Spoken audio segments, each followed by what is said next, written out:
Beginning of 2007, we're actually introducing our first driving shoe, the Prospec 1.0, and it was tested, developed, designed in-house with Travis and I as the testers, developers.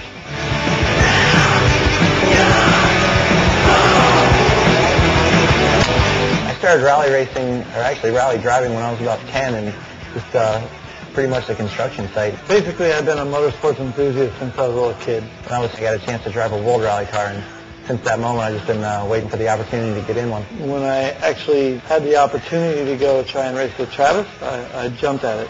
When Ken Block came to me and said, "Hey, I'd like to start a program," when we signed him in summer 2004, I told his agent, "Hey, I want to go try and race with him.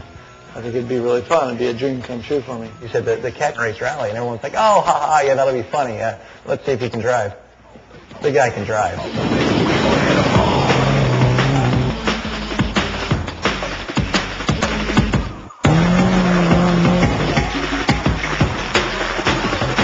think rally's so hard because it's the unknown. In rally, it's all blind. You're listening to a co-driver that's yelling out notes that at first sound like Swahili.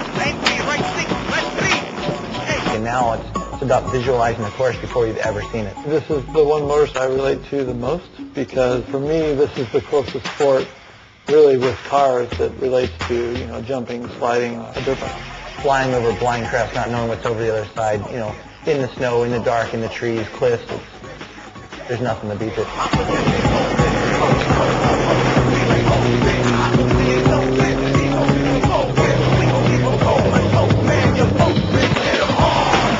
Being just a little over 2 years into the sport, we're sitting first and third in the U.S. Rally Championship. I ended up being the Rookie of the Year last year and fourth overall in the championship. This year's X Games had a little bit of luck. I mean, McRae rolled the car and cost him about 2 seconds, enough for me to slip in for a gold medal in rally.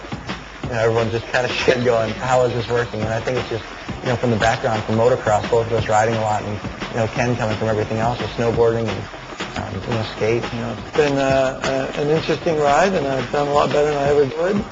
And then to end up as the factory Travis this year, it's been an honor and quite a challenge, but very fun.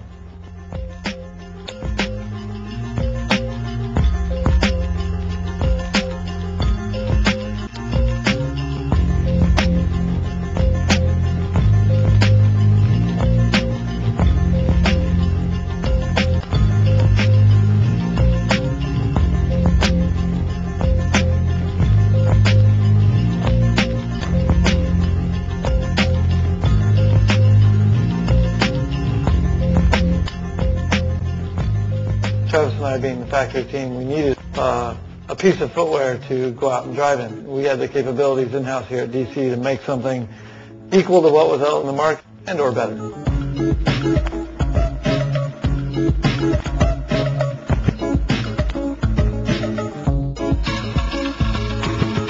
I think the biggest thing for a rally shoe, especially these shoes right here, is the DCs are really comfortable. A shoe all day long. Sometimes you could wake up at 7 in the morning and you don't finish until 2 or 3 the next morning. And a lot of the driving shoes out right now, they have pretty good feel of the pedals and everything, but it's difficult to get around and not feel like you're getting blisters and have to take them off. So we had to make a shoe that basically was standing on all day. Therefore, we took a very thin rubber sole with plenty of traction and put in a midsole with an actual heel cushion. So that be it that we're standing around or waiting to go into a stage or dealing with mechanics, doing whatever we do during the day, our feet aren't killing us. Part of our technology that we use in our skate shoes is a system called drop-in cushioning, and we've applied that to the shoe. So inside this very thin rubber outs is this very thin cushioning system. This gives you a lot of comfort for standing around all day, but also still a lot of pedal feel. The added bonus is nice sorbitane cushioning gel that sits in the heel. Your ankle to sometimes hit when driving and racing. We actually have a lot of cushioning in the whole ankle area and in the tongue area. So you're able to actually cinch the shoe down with the lacing and the ankle strap and not have any issues with the ankles bumping together in the footwell. Depending on how tight people lace the shoe, there tends to be leftover laces. I found that to be a mental hazard. I didn't like these laces flopping around and getting hooked on the pedal or the other shoe or whatever. So I actually had them create a lace pocket right here on the tongue. So once you actually tie up the shoe, you can actually take the leftover lace and tuck it right in here on the tongue, and therefore you don't have any laces flopping around inside the footwell.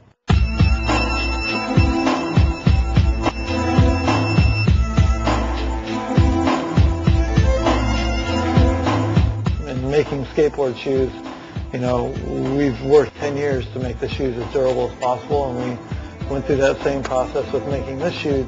Actually used a proprietary technology here at DC called DGT. The forefoot of the shoe is actually softer rubber than the back of the shoe. From racing, that is developed because your forefoot is actually touchable, and you need as much pedal feel as you possibly can have. The rear of the shoe basically sits down in the footwell of our, so you also want it to not wear very fast. A lot of thought and a lot of testing has actually been put into the sole of the shoe, being thin and have soft rubber for the pedal feel, and the back having the harder material for durability so it doesn't wear out very fast. The soles of some driving shoes actually come apart. We wanted to avoid that at all possible costs. We actually went in and had stitch lanes put in around the bottom of the shoe and at the tip, so that hopefully this shoe will never delam, and the thing that you generally do not find in any other driving footwear. Because rally actually entails in the middle of winter having to jump out of our car and change a tire in snow or mud, we actually did put in traction, which is a little different than what most driving shoes have. Most driving shoes have a very thin, very smooth sole, which doesn't work great for rally because of the conditions that we're in. It's very comfortable, gets good traction, yet still has plenty of pedal feel.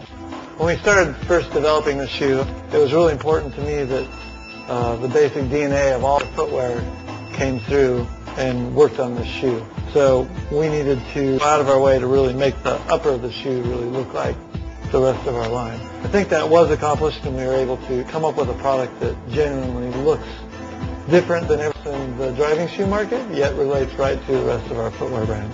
We made the shoe so that it's sold worldwide with SFI and an FIA certification. The shoes have to be sent off to SFI and FIA certified testing centers where the shoes are actually burnt. Once your shoe qualifies for a certain amount of time that it can resist the fire, then they actually give you a nice certification that says that your shoe is certified to be able to use in race competitions. A lot of driving footwear is actually suede, which is a very good, durable, fire-resistant material, but also so nice leather. So we actually opted for a nice leather because we're in and out of the car, 8 to 10 times a day in dirt, mud, snow, that type of thing. We want the product to look good for a long time. So with the nice, smooth leather, you're able to, the product and easily wipe it down and have it look fairly new again really easily. And we also feature Nomex lining, which is an FIA and SFI requirement.